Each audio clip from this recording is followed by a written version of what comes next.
minutes and I forgot to come back to it. So it's my fault. Maybe I will try this. We'll see if I can handle this. I'll try to use the overhead for lecture today. I really don't like doing that, but we'll see. So real quick. Again, the question was factoring these things, right? Now, let me ask you this question. How many terms are there in number 58? How many terms are there? How many terms in the expression x plus 3? Why are there 2 terms? What are terms separated by? Plus or minus. Now let me ask you again. How many total terms are there up there? 2. This mess plus this mess. Terms are connected by multiplication. They are separated by plus minus. So there's 2 terms. Do both terms have something in common? X minus 1. Some kind of number of x minus 1s, right? Now the exceptionally freaky thing is, one of them has a negative fractional x minus 1, and the other one has a fractional x minus 1. Shit. So let's do an easier example, show you the general idea, and then apply that here. So again, there's a lot of stuff in mathematics where there's a process that works. I don't care what's in the problem, it works. So whatever the process is for factoring simpler looking things, I'm going to use the exact same thing on that problem. So how do I factor... Oh, Jesus. This lesson is brought to you by your optometrist. Come on. Hello. Let me give you something to focus on. Is that better? Poor little dude. Oh, that's really good. All right. Well. Oh, there you go. Okay. You focused on the squiggle. Thank you. How do I factor this amazing problem?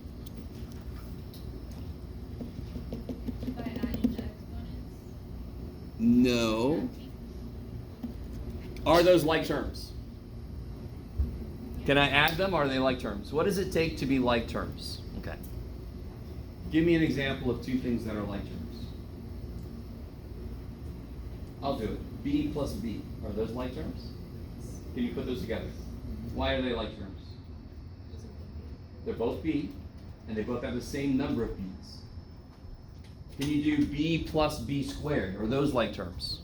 Hell no. Can you do b squared plus b squared? What do you got there? What's b squared plus b squared? 2b squared, because I see 2b squares, don't I? So do you see how math is just exactly what the hell we would say? B squared, b, I see 2b squared. Okay, that's the answer. Do you see any b4s? B to the 4th powers. B squared plus b, I don't see any b to the 4th powers. Why would I say the answer is b to the 4th? Okay, maybe. So like I said earlier, for anybody who just came in, exponents are based on multiplication. They can only change if I multiply or divide, because that's what they're based on. So I can't add 2 things and make the exponent different. You guys kind of with me? Okay. So coming back to this. These are not like terms. I can't add them. If it would have been this, x to the 5th times x to the 7th, what would I do there? You add them. X to the 12th, right? Real quick word about that. Do you notice how multiplication is a little looser? Are those like terms? No. But can I multiply them? Yes. Can I add them? No. Just go with me for a second. Can you add 1/2 plus 1/3 directly without doing anything? No. Can you multiply 1/2 times 1/3? Shit, yeah. What is it? 1/6. I love it. What do you have to do first to this? That's right, you have to make them like terms. Right now I have 1/2 plus 1/3. They're not like terms. But if I multiply this by 3, multiply this by 2, now they're like terms. Now they're both some number of sixths. Right? So fractions actually use the idea of like terms. That's why I have to make like denominators when I'm adding and subtracting, and I don't when I'm multiplying and dividing. Okay, I know. I go off on tangents, I know. Coming back to this. So if I said factor this, what can come out? Nothing major. Not a trick question. How many x's can you take out? 5, right? You can take 5 x's out. So what's left? Don't just say this. You're missing something. 1 plus. I love it. Okay. All right. Everybody with me on that? Is that cool? Why did you take 5 and not 7 x's? Because the x to the fifth doesn't have. Exactly. It wouldn't be fair. So can you generalize what we just did? We always take out the power that is the smallest. Yes? You guys with me? All right. Let's see if you really heard what I just said. How do you factor this?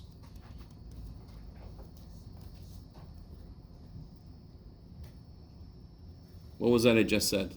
Always take out the power that is smallest. So what do you take out? X to the negative 2. I'll do this first part. 1. Right? You guys with me? This divided by itself is 1. What the hell's this going to be? Why was this 2? Why was this 2? Because I had 7 and I took 5 away. 7 minus 5 is 2, correct? Here, I had 3. I took negative 2 away. Nope. X to the 5th. When I divide something out, I'm subtracting the powers. Don't I subtract powers when I divide? So if I take a negative power out, the powers inside actually get bigger. Check it. X to the negative 2 times 1 is x to the negative 2. X to the negative 2 times x to the 5th. You add powers, 3. You guys kind of with me? So it's just, it looks, and this isn't even where we are yet. Because our problem had freaking negative fractions in it, right? But again, math, all right, real quick. We care. Math doesn't give a shit. And you're like, I know math doesn't give a shit about me. No. Math doesn't care if they're whole numbers, if they're fractions. The process doesn't change. We care because subtracting fractions is a little bit harder, but the process doesn't change. I really want this to make sense. Both of these problems, what did we do? We took out the lower power, correct? And then we worked out what was left. All right, so what about this one? X to the negative 1/3 plus x to the 2/3. What to take out is not a problem. What do I take out? X to the negative 1/3. I'll do this one. Oh boy, okay. So I did half the problem. What's left here?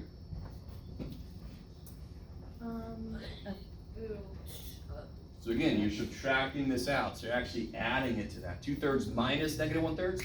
2/3 plus 1/3. A whole. Bam. Yes? Yeah.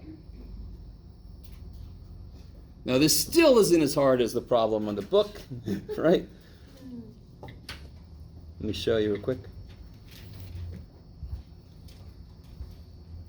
4x and 3, do they have anything in common? Screw them, they're just going to come for the ride. I don't have to worry about them, I just have to write them, right? They're not any work for me, I just got to write them. What power of x minus 1s are you going to take out? Again, what's the idea? Take out the, say again? Negative 1. Yeah, x minus 1 to the negative 1/4. So the first term is just going to be 4x, because you're going to take that out. The next term, can't you figure out what the power is going to be? Yep. The exact same thing as the very last problem we did. Yep, exactly, right? And then you can simplify the inside. You can distribute the 3. You'll see if you give it a try. Is that better? Yes. It's better. I can see in your faces like it's better, but it still sucks. Yes. So you solve it like one. Let's do an example because I don't want to do your homework for you. I got enough work to do. Let's see. I'll do an example.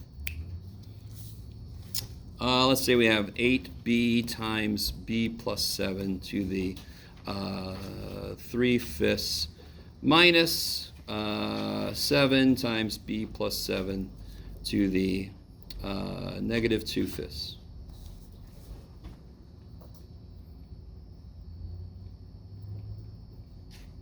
So what am I going to take out? What's the same? No. This one has an 8b and this one has a 7. So, do you see that? This one has no b's and there's no common numbers to 8 and 7, right? So between these two terms, they both have some number of b plus 7s, correct? So that's my whole focus. That's the only part of the problem I care about at first. How many b plus 7s are we going to take out? Negative 2 fifths.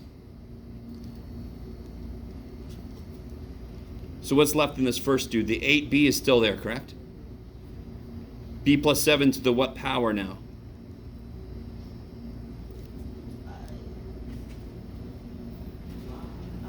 You had 3 fifths. You divided negative 2 fifths out. 3 fifths minus negative 2 fifths is 3 fifths plus 2 fifths. It's 1. And then this one's nice because didn't we take this thing out?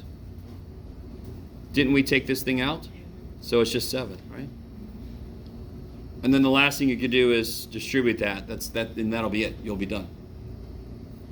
Right, so it'll be b plus 7 to the negative 2 fifths, 8b squared plus 56b minus 7. Yes? So when the exponent turns into a whole, does it go like by the 7 or by the parentheses? Like by the second b plus 7 or? So which part are you talking about? So here's where the power became 1, right? 3 fifths minus negative 2 fifths is 5 fifths, which is 1. So then I didn't even write it because I don't have to write 1, right? It's understood to be there. Is that cool? Yeah. Okay. And then the other guy just lost all of his b plus 7s. So that's why it's just 7 left. Okay.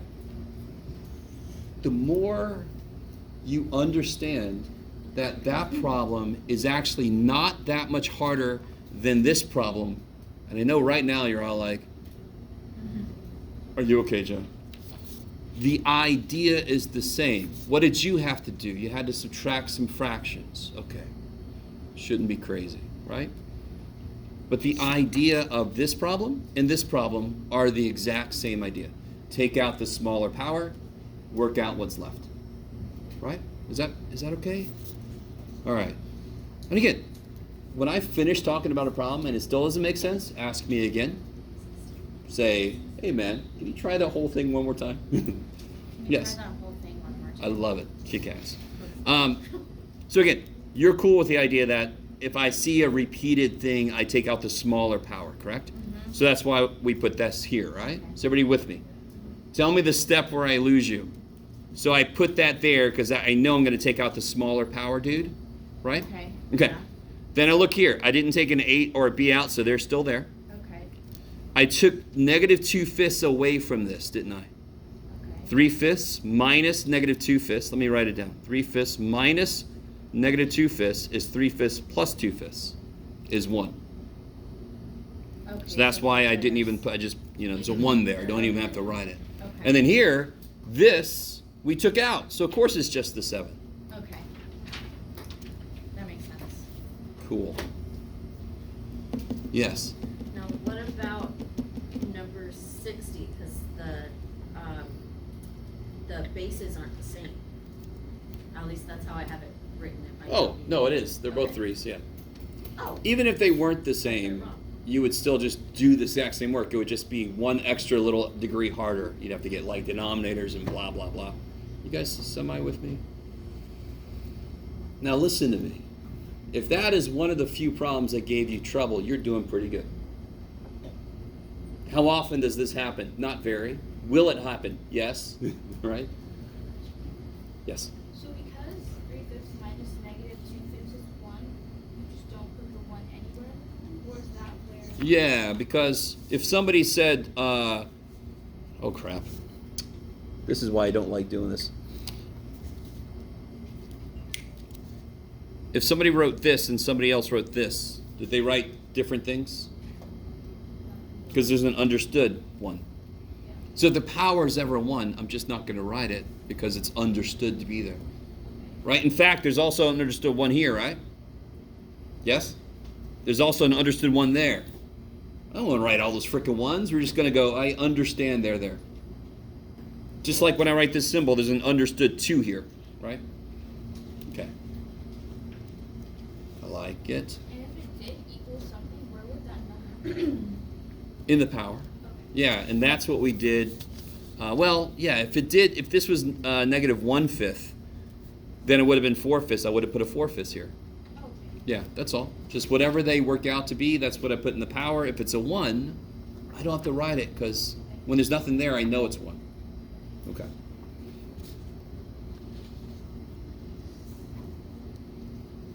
So that is, I just want to make sure you understand this. I don't mean to make it feel as if to you that should be an easy problem. I'm trying to explain to you that it's not as difficult as it looks. The idea is the same. But if you're still having trouble with it, that doesn't mean terrible things. In fact, what I just said was if that's the only problem that's giving you trouble, you're doing really good. Yes? So this might just be my brain, but, number 48. I want to get that on a shirt. This might just be my brain. This Number one- 48. Number 48. I was struggling so much that I even asked my parents, and my parents couldn't even figure it out. Oh, what'd you try to do? This is a good review. I So let me tried- write this down and then I'll switch over. All right. There was nothing that, What is it in this problem that tells me what to do first? the 2 The 2. What do I do first then? is multiply the 2x squared and -18. Yeah. Is everybody with me so far, right? This is that. It's called the AC method. It's also called surefire. Whatever the hell. You can also think of it as the big X, right? If you like the big X, do it. I don't care. I still don't understand the magic it does. But I almost don't care. Whatever magic it does, it makes it easier, great. The work doesn't change. I need 2 numbers that multiply to be 36 and add to be 9. -12 and 3. Oh, okay. I see what I did wrong. So -12 and 3, yeah. And then you break that up and then you keep going, yeah. Okay. Yeah. Right? Okay. I was doing -9 and -18. Oh, shit. Like, Gotcha. there's nothing that could possibly work. Yeah, when that first number is not 1, it is going to change things. So you take the multiplied number and the middle term. Yeah, Instead of once you instead of multiply the these middle one. together, it's the same as always. Okay. Instead of looking at what multiplies to be 18 and adds to be 9, I look at what multiplies to be -36 and adds to be -9, right? Ew, okay. That's all. It's just one extra step.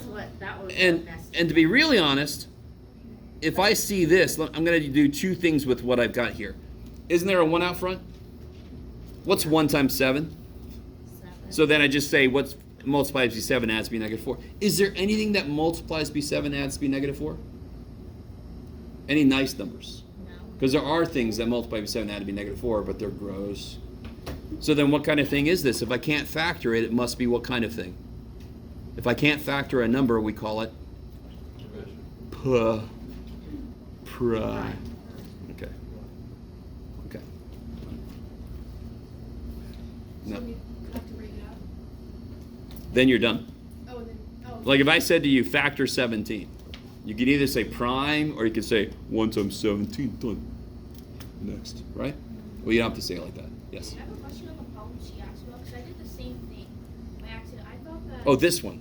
Yeah, I thought I put that the 9 was negative, but if you read the problem, it is saying like 9x minus 18, right? No. So it says exactly this. It just says this. See? It just says that. That's, yeah, okay. Yes. Could we go over 66? Oh, sorry. Thank you. I miss the days of none of this shit and just chalkboards. I know, I'm an old guy. I just am. But I miss my chalkboards. I do. Right. All right. 60, which one? 66. 66. Ooh, that's yummy. All right. Yeah. 66, the only reason it sucks is it's 4 problems in one. Plus, there's a division here. So what's probably the very first thing you should do? Can you like flip it? Yeah, and multiply then- by the reciprocal. And then you just take each part of this. They're each their own problem. They're each a surefire problem. Factor this, write it here. Factor this, write it here. Factor this, write it here. Flip that over and then kill anything that's the same. I know. It's an old math teacher technique of giving you one problem when it's really like a lot. Okay, that's what I wasn't sure. Yes, so that one sucks just because there's 4 problems Okay. in one, yeah.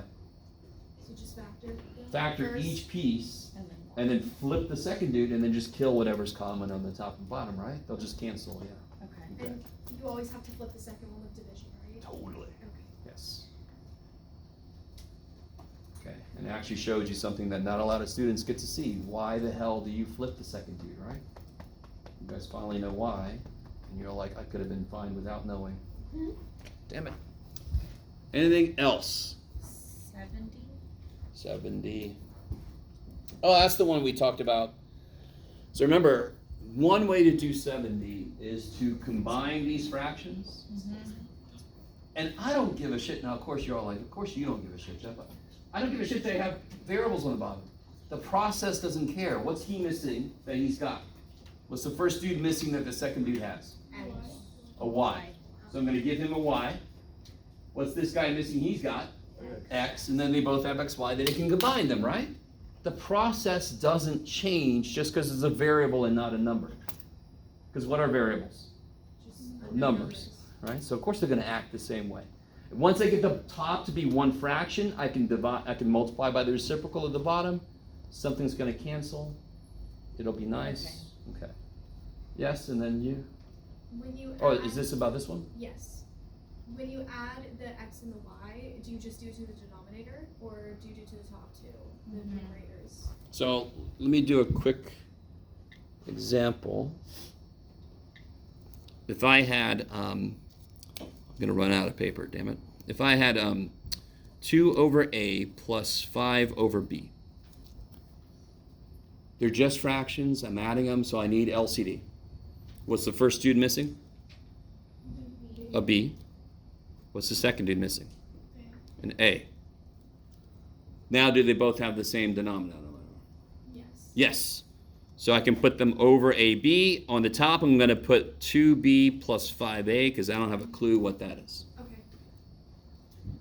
Now, if it was divided by 6 over B, I can write that as times the reciprocal. Does anyone see something that cancels? Careful. No. I do. The B. Right? Oh. And then you just put 6A over underneath, combine them, okay. That's exactly the way that problem's going to work in the book. Okay. Exactly like that. It's just remembering that. Now listen, I do want to say this. I want to remind you guys, ask questions. If I get to a point where I'm like, we got to move on, I'll tell you. See me after class or something, right? So don't ever hold back. It's my job to keep us on pace. It's not your job to worry about the pace. Okay. If there's no other yes? Sorry, it's a really quick one. For 26, we have to find the principal square root of 162, but that doesn't come out really good. Oh. I got a decimal. Is that fine? I think that's just my question. Do not use a calculator on the problem. So we did an example yesterday, square root of 50. Do you remember what we did with that? Oh, We didn't do it in the calculator. We broke it up. Broke it up. So 162, either you could divide 162 by square numbers until something goes in evenly, or you can divide 162 by 2, 162 by 3 until you get a square number. Does that make sense? What's the 162 divided by 2? 81. See, that's already a square number, so yeah. Does it make sense? Yes. So if you get a number, you can't do the root of it. You can try to break it up. Well, how do you do that? You start taking the number and dividing by stuff until you get a square rootable number or a cube rootable number, whatever the root is. So for example, if I had to do the cube root of 40, can't do that shit directly, but what number can I take the cube root of that's a part of 40? What numbers can you take the cube root of? 8. Is 8 a part of 40? Yes. Cube root of 8 times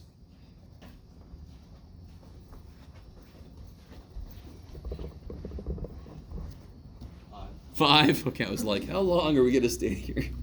I was ready to just stand here. Cube root of 8 is 2. Cube root of 5 is? I don't freaking know. Okay.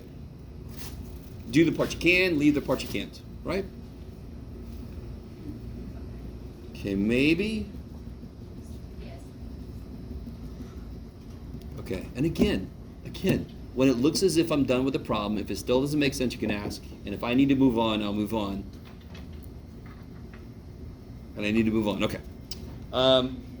Anything else from homework before I really move on? All right. So last time we finished up factoring. Today we're going to get into chapter 2.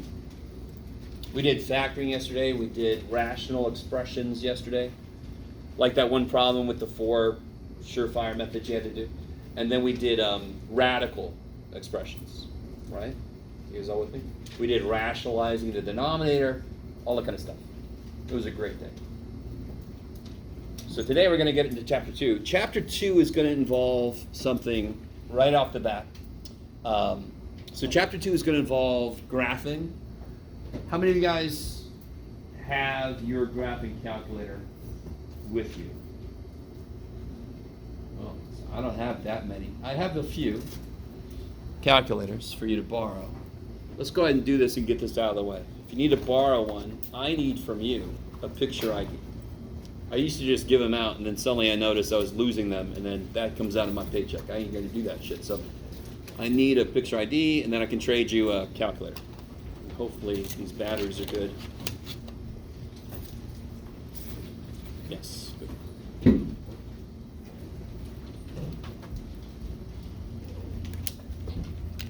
Here, make sure the battery's good before you get too far away. Same thing, make sure the battery's good. Make sure the battery's good. Make sure the battery's good.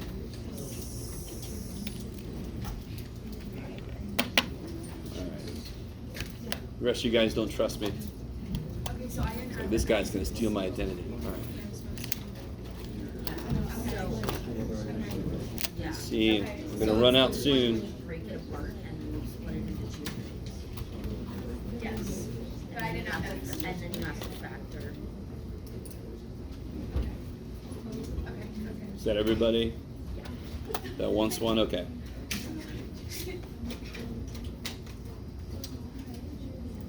So before we do stuff with the graphing calculator, let's kind of remember a few things. I think last time I asked you guys the equation of a line. Can you guys remind me what's the basic equation of a line? Y equals mx plus b. All right, everybody basically remembers that. It's one thing that's like stuck in your brain, right? Does anyone know another equation for a line? Y equals X. Huh? Y equals X. Well, that would mean m is 0, m is 1, b is 0. Same equation. Okay. I mean a different form. I'll get it started. Let me see if anybody follows. Y minus y1. Oh, yeah. X. Wait, what? what? Nobody's ever seen that? I've never seen that. I remember All right. seeing a lot of one in the X one. Okay, let's keep going. Don't worry, I'm going to show you where this comes from in a minute. Nobody's ever seen that? Or you guys are like, I probably have, but it's gone. It's been a minute. It's been a couple. I've never Yeah. seen Real quick, what does m represent in each of these? Slope, I love it. And what does b represent here? Y that. intercept. Y-intercept. Y-intercept, which makes sense because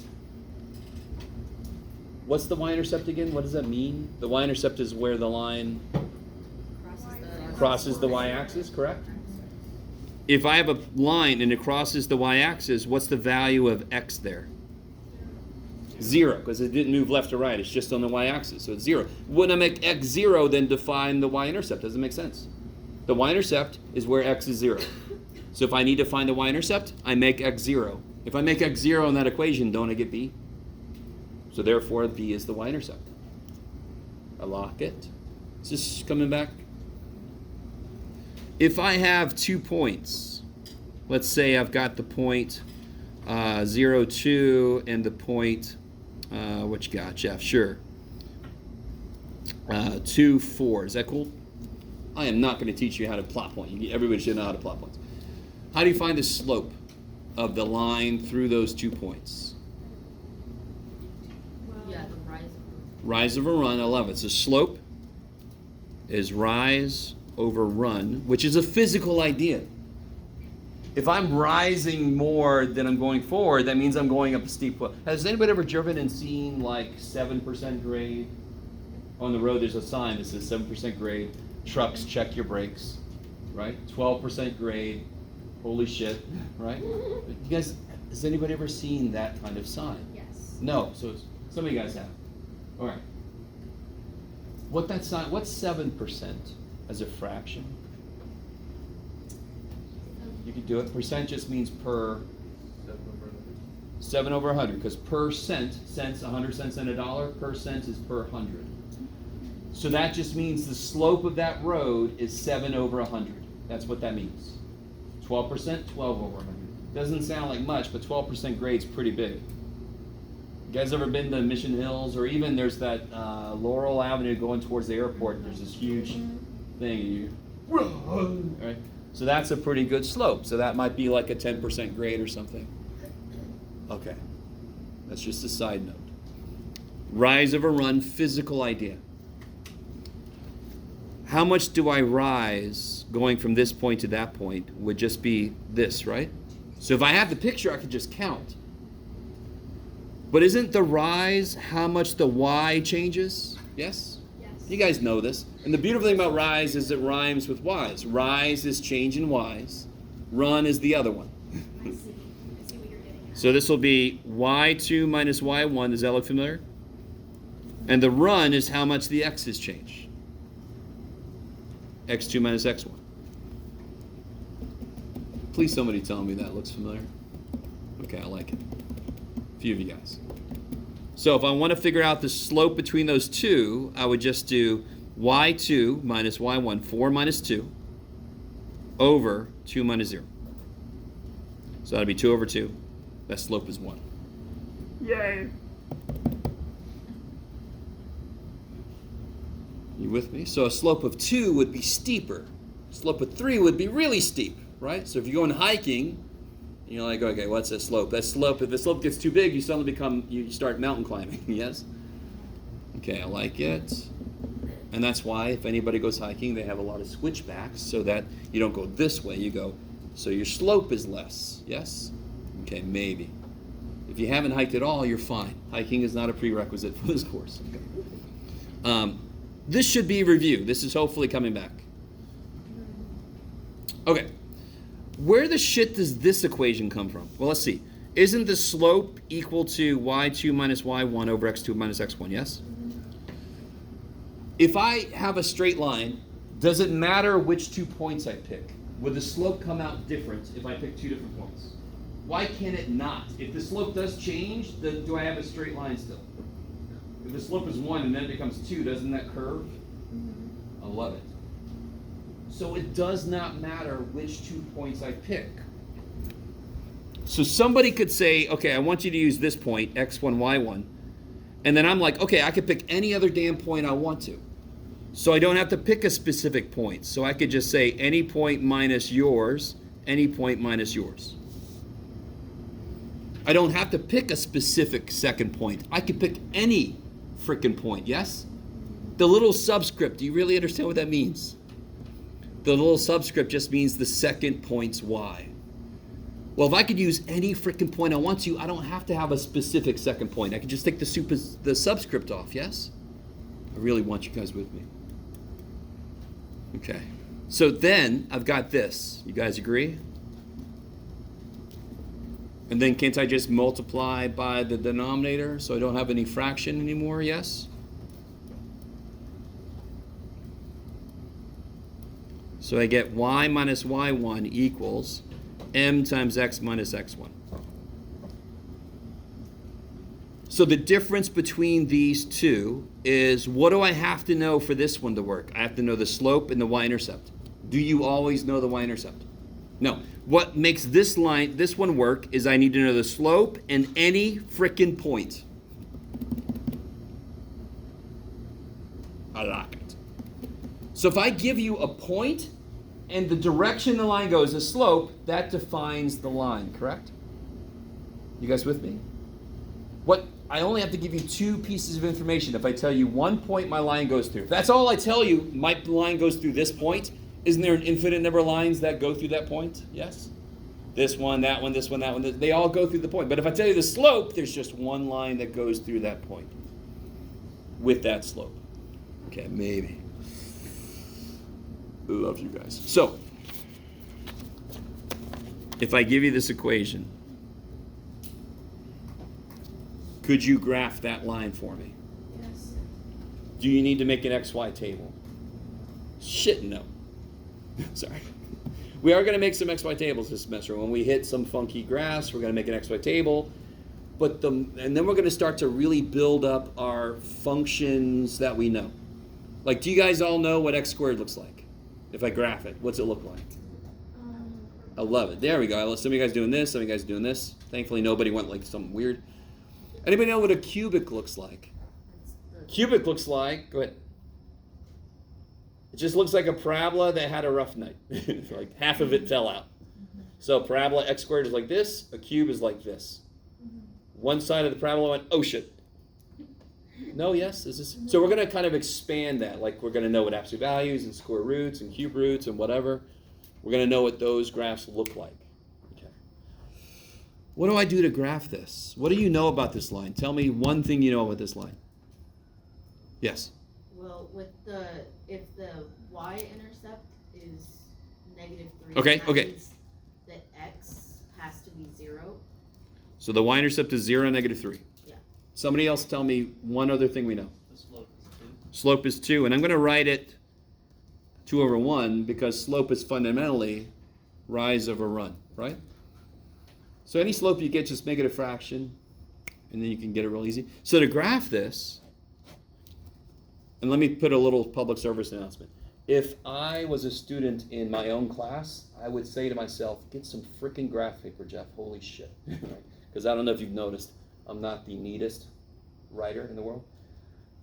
So it's perfectly fine if you want to get graph paper. Some of you should get graph paper. And let me make this really clear. This is important.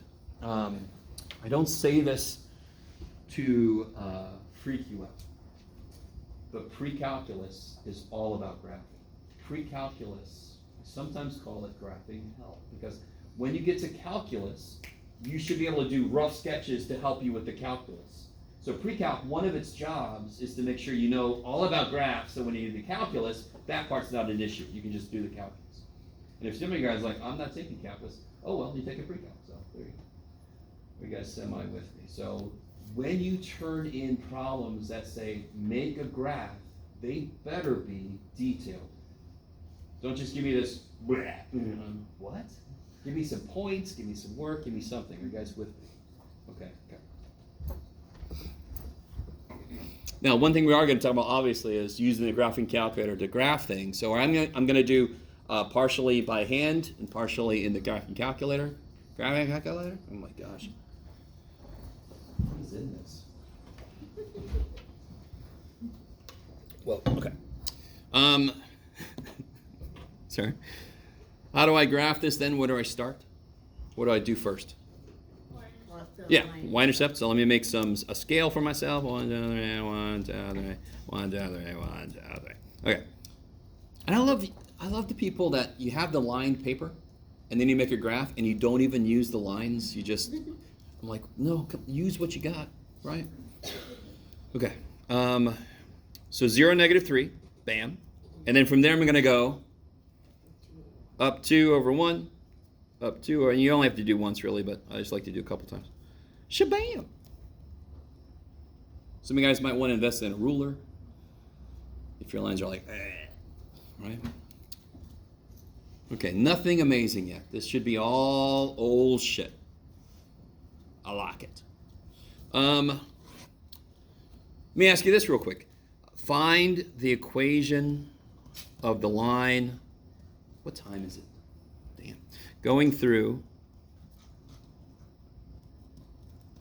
2, -5, and what you got, Jeff? Let's not make it too crazy. 4, sure, 4, 7. I like it.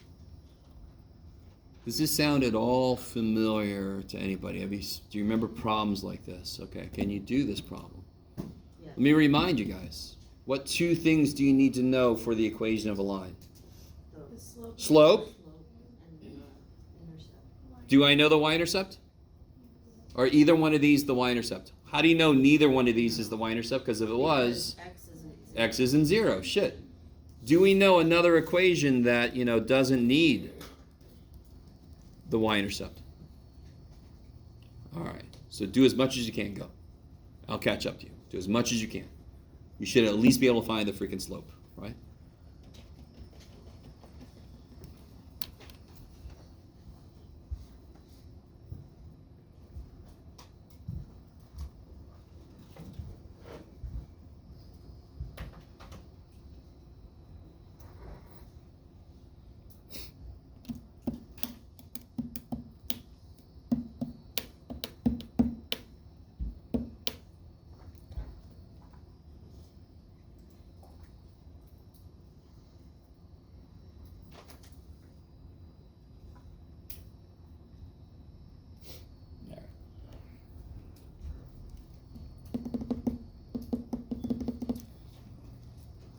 I'm going to start to catch up to you guys. Do you want us to use that form of the equation in this class? Very good question. I'll show you a separate way to do it. Some of you guys might know another way to do it. I'm going to tell you it's fine. Right? Real quick, the only reason we have those subscripts in the slope formula is if I do 7 minus -5, I must do 4 minus 2. If I switch the order, my sign is going to be wrong for my slope. It's the only reason we have the stupid little 2 and the 1 is that you better go the same way. Does that make any sense? Okay. So I get 12 over 2, I get 6 for my slope. So if I do this by the textbook, well, let me let you guys keep going.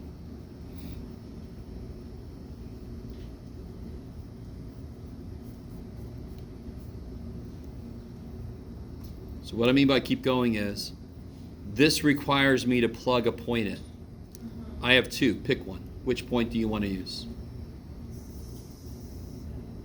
No. There's 2 points. Which one? Oh. 2, -5. Okay. So y minus the y piece equals m times x minus the x piece. You just plug shit in, right? Figure out the slope, plug it in. Pick a point, plug it in. What can I do with this to make it look a little better? Y plus 5 equals 6x minus 12. Subtract the 5. How do you check that? How do you check that? What should happen if I plug a 4 in for x? What should I get for y? 7. Yeah, so when I plug a 4 in, I get 24 minus 17 is 7. Check. Right? All a line is, by the way, any freaking graph we get from an equation, the graph is a quick answer to what are all the answers. So, what is kind of not fair if I just ask you, what are all the answers to this? Can anyone just list all the answers to that? Can anyone give me one answer to that? 0, -3. 0, -3. Can somebody give me one more answer? Somebody else. When you plug a 0 in, you get a -3 out. So one answer is 0, -3. Give me one more answer. 1, -1. When you plug a 1 in, you get a -1 out. Are you guys with me? How long could you do that? That's right. Do this all day. All right. What about if you plug a 1 over 11 in? Doesn't that work? What about square root of 7? Doesn't that? Holy shit. So if I ask you, real quick, just go with me for a second. I really want you, some of you guys, I feel like you don't know why we make you graphs. Shit, right? The most fundamental thing that a graph does is it gives an answer to the question, what are the answers to this? Because there's an infinite number of them, yes? Do you want to list them, or would you rather just graph it and put little arrows and say, go find your own answer, dude? I got stuff to do, right? So when we have a picture, this is all the answers to this. If I don't want these answers, just keep going. Leave me alone. I'm not going to, I've given you the answer. I give you all the answers. Go find the one you want, right? I like it. Okay. Can we do another example like that? Like this one? Okay, so which part of this made the least sense? Just here? Okay, are you cool that the m is 6, right? If I pick this point, isn't the x 2? So that's why I put it there. And isn't the y negative 5? So I put it there. That's all I did was plug the stuff in. What if you would have picked this point? You would have gotten the same answer. That only makes sense because how many points does this line go through? Infinite number. So any point it goes through would have worked. Okay, maybe. It's interesting. I see about half of you are okay, and the other half is like, what? Okay. Can we just look at the last part? I'm sorry, yeah. Let me zoom out a little bit.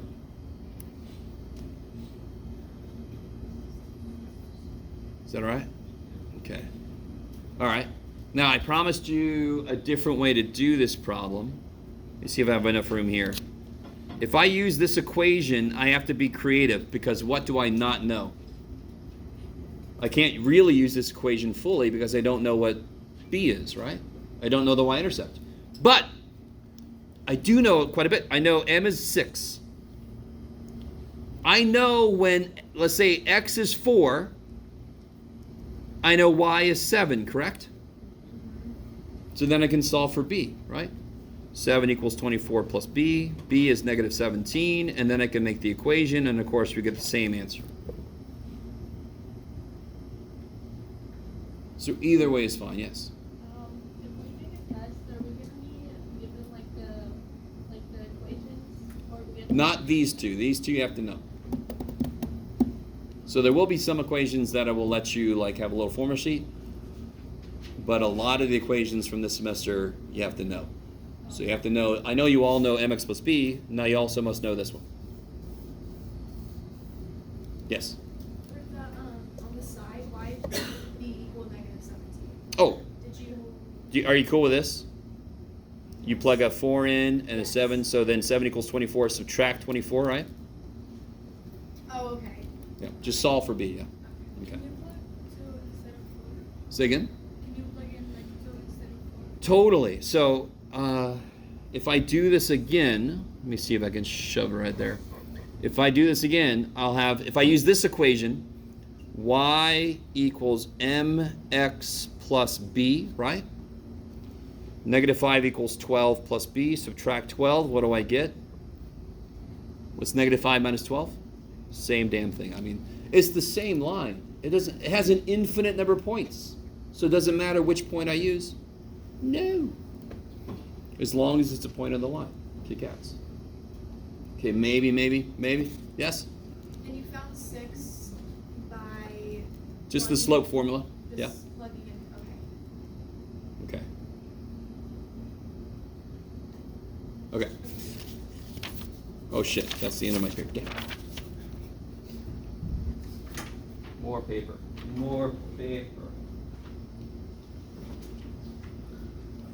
How much paper? I got a few. I got several. I got many. Yay. Okay. Well, let's do this. All right, let's do this. Get your graphing calculators primed and ready.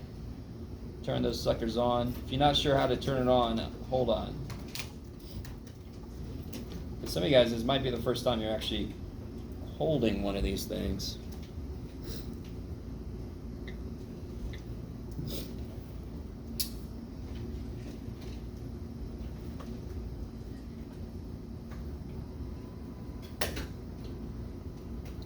Okay. No thanks, TI. Whatever. Okay. Go away. All right. Let's see. Sorry. Hold on. Bam.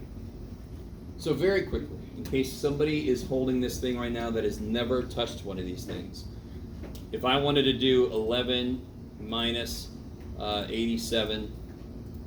There. So it's just like a scientific calculator where you can see everything you plug in, you can see all of it. Right? So everybody do this with me. You ready? Do 4 plus 5 minus 11 divided by 7. Oh.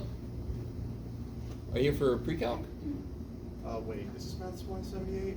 No, not yet. You're probably in here after me, right? No, I got 9:45.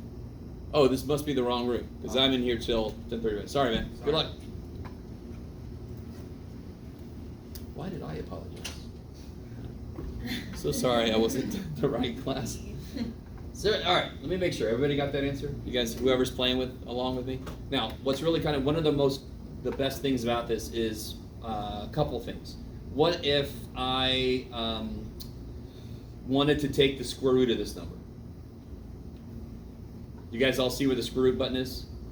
Yeah. It makes sense. It's right above the squared button, right? Let me make this bigger. Sorry. Press second and then the square. You're right there, yeah. So anything that's above, you got to hit that. It's like a shift key, squared. Now here's what's really cool. I don't want to copy all that shit down. One of the best buttons on this calculator, besides on, is right above the negative key. See where it says ANS?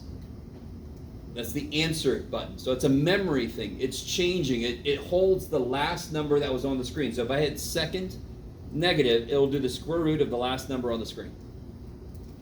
So now if I hit ANS, it would be this number. It always changes to the last number that was on the screen. So now if I had to raise that to the third power, I would just go second negative. Here's your to the button right there. See it? There's your to the button. To the third power. Enter. Okay. How's everybody doing so far? All right, so there's obviously more to that story. And real quick, just to show you, did I put it up here? Shisa. I'm not even logged into Canvas. Damn it.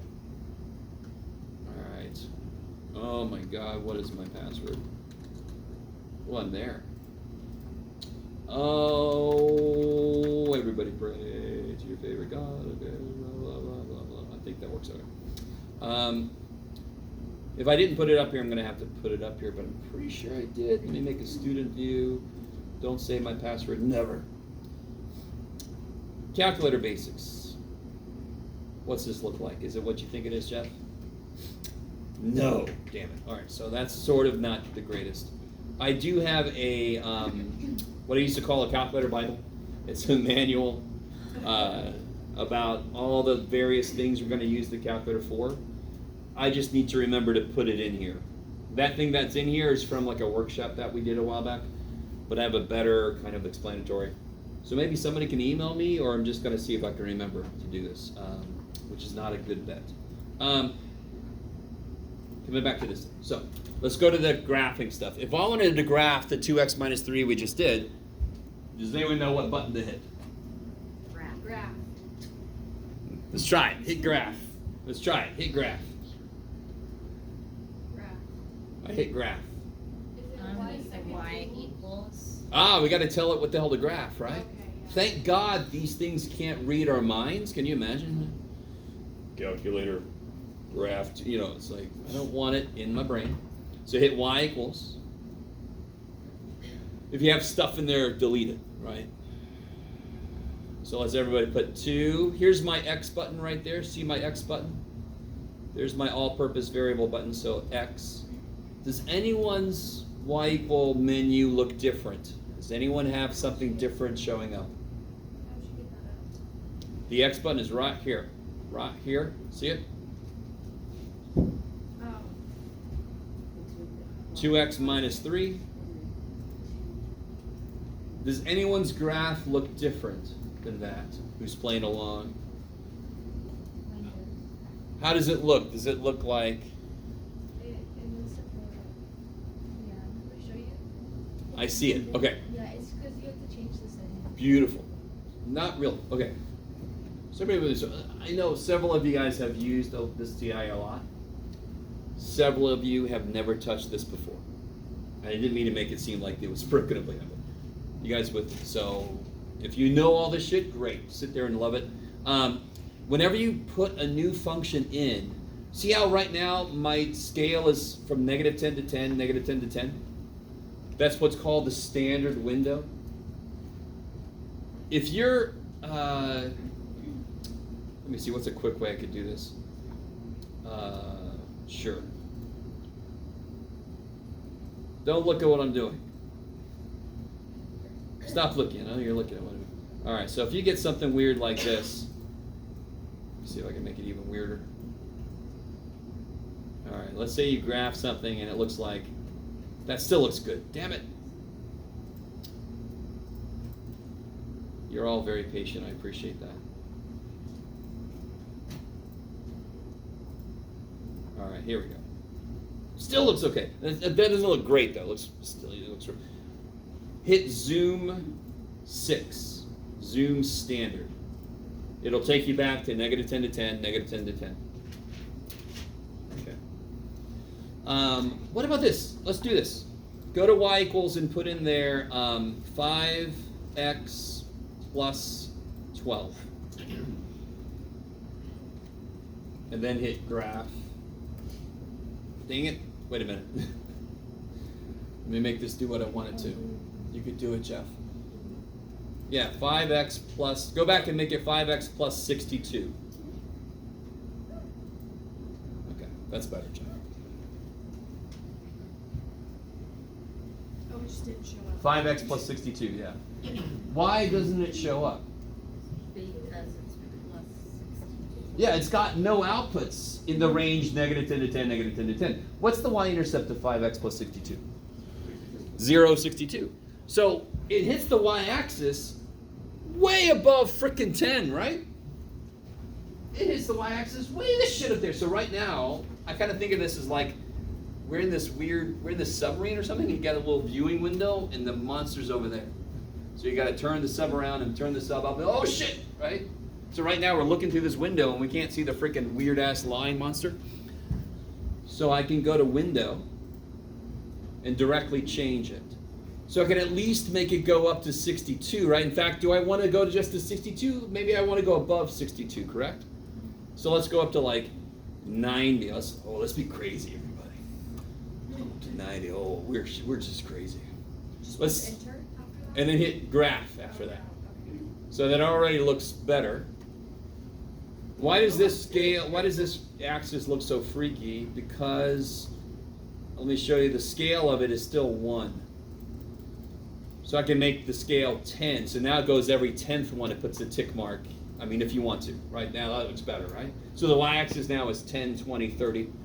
You guys semi with me? And again, you might never do some of what I'm doing right now, but I just want you to know some of the basics. Yes? For this class, how should we keep our calculator? Like, should we have it at 90, or should we just leave it at 10? So watch this. So now, everybody do this for me. Put in here, go back here, clear this, and let's put in there, do you see the negative button? Real quick word about the negative button. Does anyone see 2 negative buttons? You sure? Well, I like that answer because there's a negative button and there's a minus button. So if you want to say negative something, you got to use this button. If you want to say something minus something, you better use this button. It's just the way they hardwired the calculator. So everybody hit the negative button. Negative x. In fact, let's do this. Yeah, negative x divided by 5 minus 0.2. I love it. Ooh, that's gross. Now hit graph. Does that look very good? I put a new equation in. I should hit zoom 6. That looks a little bit better, right?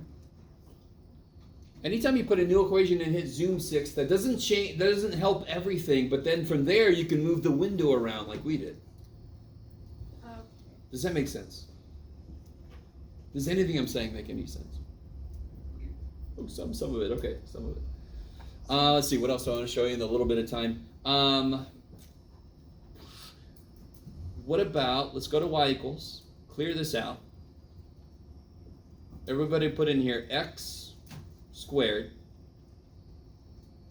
plus 11. So what should this look like? I like it. It should look like a parabola. I don't see it. True. So what's the problem here? Think about it. It needs to be zoomed out more. What's the smallest x squared plus 11 can be? That's a really neat question. I like it. What's the smallest output that x squared plus 11 can give us? If x is 0, 0 plus 11 is 11. The minute x is not 0, if x is 1, is in the output 12. If x is negative 1, is in the output 12.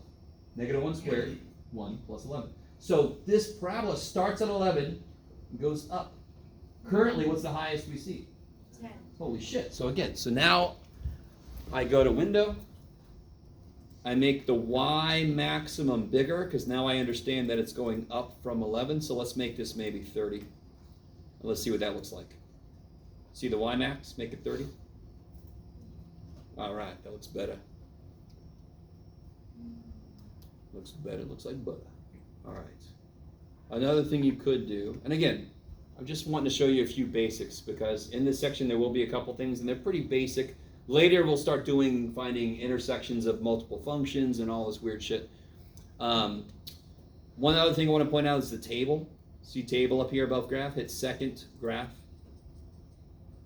This would also help you figure out why you can't see it when you first look at it. Do you see how all the outputs are like way above 11, 12, 20, 30?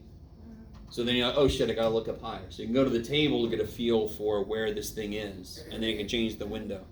Are you guys all with me? Roughly, okay. Let me think.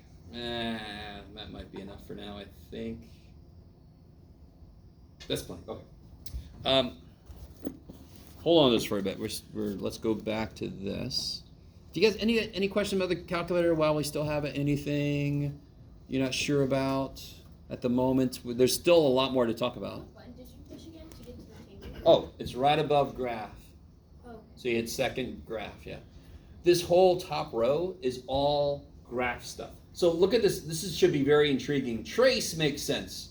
Trace does what it sounds like it should do. Well, there it goes. It'll trace, and do you see at the bottom it tells me the points it's going through? So trace is exactly the way it sounds like. Look above trace. What's above trace? Calc.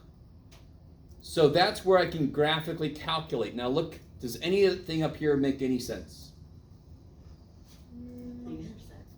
The intersect and the maximum. Yeah, intersect would actually find the intersection between two functions. So I'd have to put a y1 in and a y2 in, and then it can find the intersections. Does that make sense? What about minimum? Does that make sense in the context of this? Does that have a minimum? No. Is there a lowest point? Yeah. Yes. So there's a minimum. If this parabola opened down, it would have a... Maximum. And where does that min and max occur on a parabola? What's that point called? Vertex. Kick ass, right? I love it. Okay. So if you had... Let me do some... Don't worry about this. Hold on. Don't do this. Hold on. Where's that? Oh, that looks weird. That's too much, Jeff. Sorry. That's better. Okay. That vertex, if I wanted to find it, I would go to calc minimum. Has anybody ever seen Monty Python and the Holy Grail? Yep. 3 questions. What is your quest? What is your favorite color? So it's going to ask you 3 questions. It's going to ask you for, do you see how the answer is like right here roughly? So it tells me the left bound, so I'm going to go to the left of the answer a little bit, hit enter. It asks me for a right bound, so I'm going to go to the right of the answer a little bit, hit enter. And then it asks me for a guess, so I'm going to put it right on the answer and hit guess. So I'm kind of happy this happened. So is everybody I give it a place to search in, to the left, to the right, and then I give it a guess. So then it searches and it finds. It's not perfect. So do you see how this says negative 1.002? That's not right. It's negative 1. But it just couldn't get it perfectly. Right? That's what. So the vertex would be negative 1 comma negative 7. Yeah.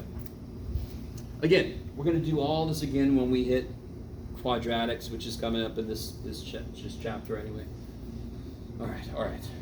Enough of this. Okay. Yeah. Well. Any questions before I move away from the calculator? Is there an off button, or does it go off on its own? Above on. So Second. second on, yeah. Okay. see. Is there anything weird in here? There's a little bit of weirdness. Yeah, let's do that. Okay.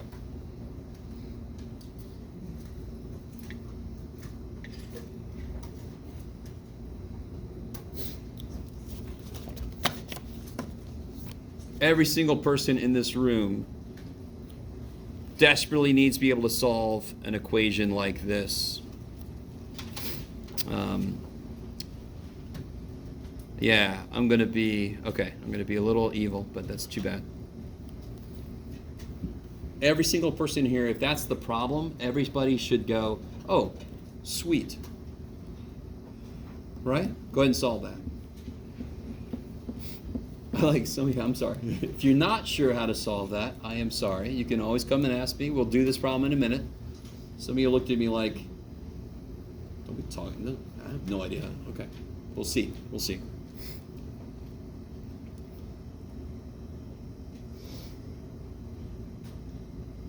So I gave you a little warning. It's going to have a somewhat weird answer.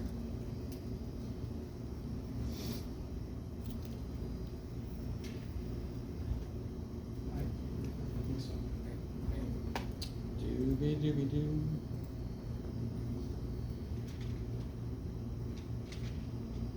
Yes, okay.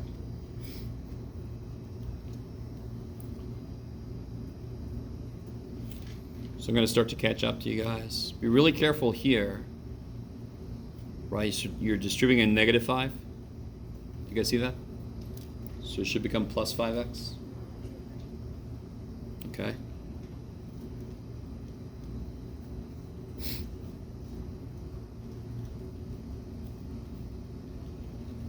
Okay. Did anyone get to that point there? Yes. Now you need to get your x's together, correct? So what do? Subtract 9x. Now I kind of appreciate the person that, what mistake did I just make? I made a mistake. What mistake did I make? Freaking 9x minus 9x is, where's this guy coming? So some of you guys, I kind of love it. People kind of like tell me they hate algebra, all that stuff, but then they want to save, they're like, oh, x, let me save you. No, the x is dead. He's dead. Right, can't snap that boy back because he was thrown off for the Mind Stone. Sorry, where's that soul? What the hell does this mean? What does that mean? What does that say? It says -15 equals -18. No solution, kick ass. So when I solve what I'm going to call a normal equation, what that really means is this statement is true when this statement is true. That's what that really means. So when is this equation true? When -15 equals -18. When does -15 equal -18? Never. Never. So there's no solution. And that's not math's fault. It's just the equation was bogus from the beginning. We didn't realize it until we got to that point. This is the way math communicates to us. It's like, this is good if -15 equals negative. And we're like, oh shit, it's not. There's no solution. Okay. Does that sound familiar? Yes. Okay. Let me see what else could be weird in here. Sure. Okay. I'm looking at section 2.2. Section 2.1 was all the graphing we just did, the y equals mx plus b and all that. Section 2.2 is about solving some equations. So we have linear equations, which is what this is. What makes this a linear equation? Can anybody tell me? It's a straight line. Yeah. There's no exponent. Beautiful. The only exponents of the variables are 1. So yeah, you're right also. That would make straight lines if I graph both sides. Right? So the minute I have an x squared, that's not a linear equation. X cubed is not a linear equation. Square root of x is not a linear equation. Okay. So you're going to see linear equations. Now, we have a little bit of a throwback, and I don't think I did a problem like this last time. Let me write this down and see if there's any reaction.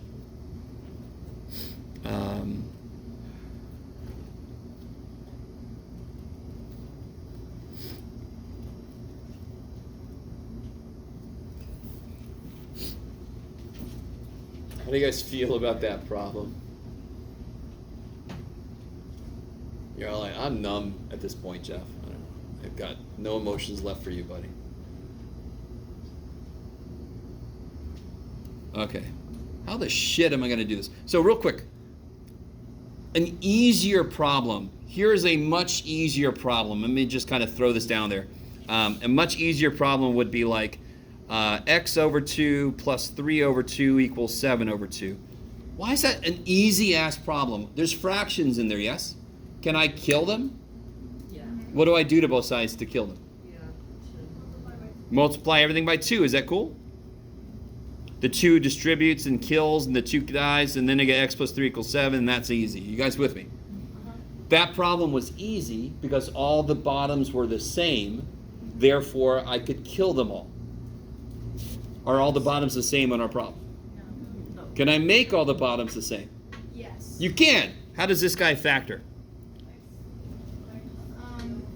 The funny thing about these problems is they always have these major hints in them. X is minus 2 minus 3. Yeah, just make sure that's true, right? It does work.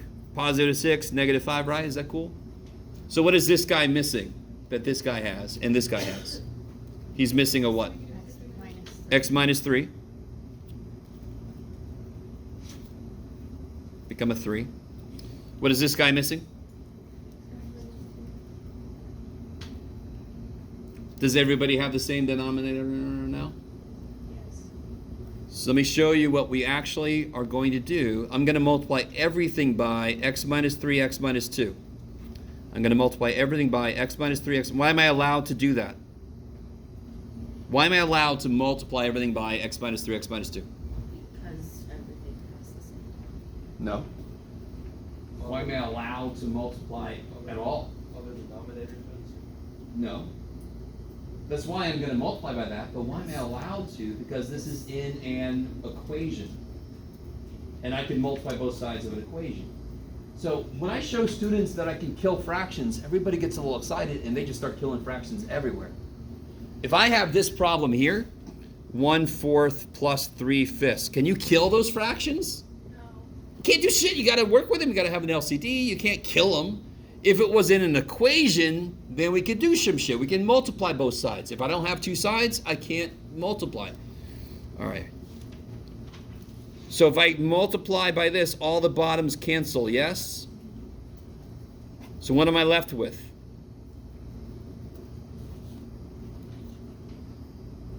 You're left with 3x minus the Minus 9 plus 4 equals 7x minus 14. Doesn't that instantly look a shit ton better? Yes? I almost don't even want to do this. It's so easy. Yes? No? Nobody agree with me? Yes? So I get 3x minus 5 equals 7x minus 14. Subtract 3x. Add 14. I'll get, what is that, Jeff? It's so easy you can't do it. Divide by 4. I get 9/4.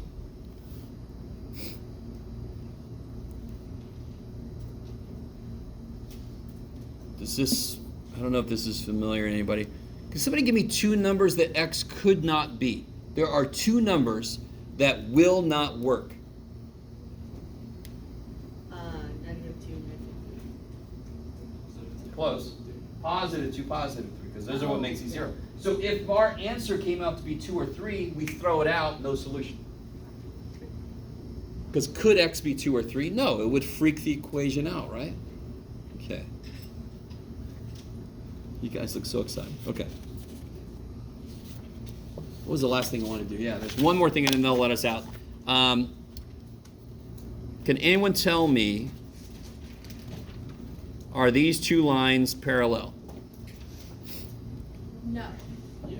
Wait. If two lines are parallel, Yes. they must be increasing or decreasing at the same rate, correct?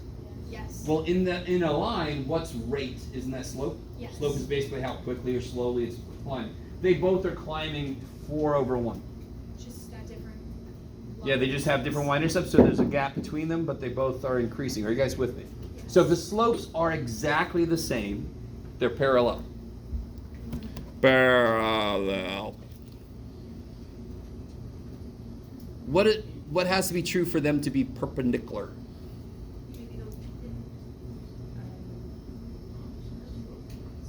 Yeah, so I'd like to say it like this. Okay. Parallel requires exactly the same slope.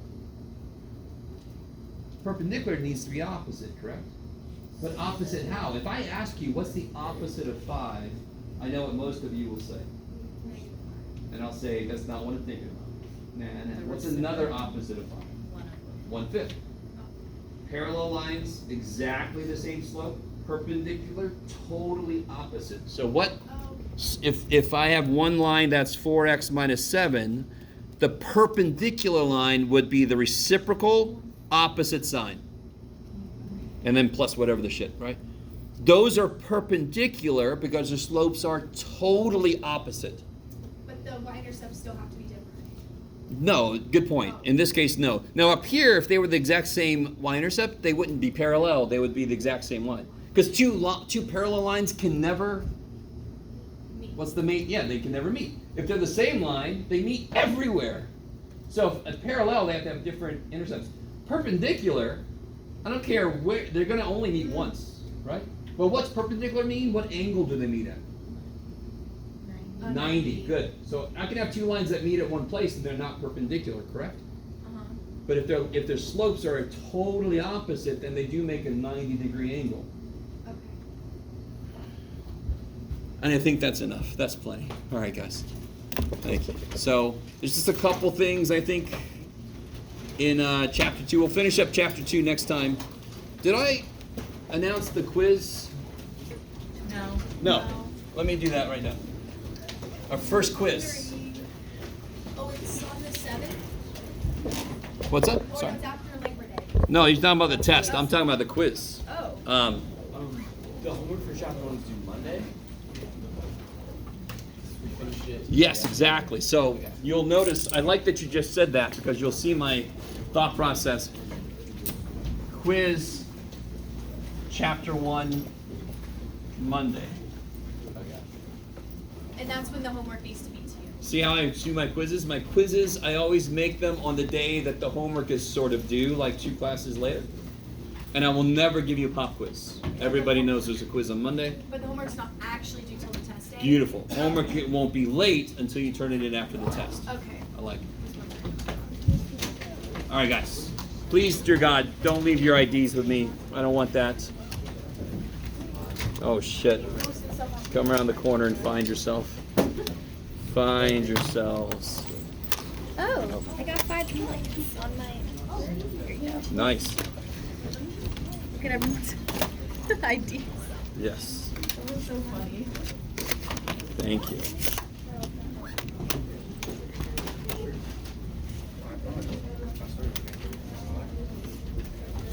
Thank you.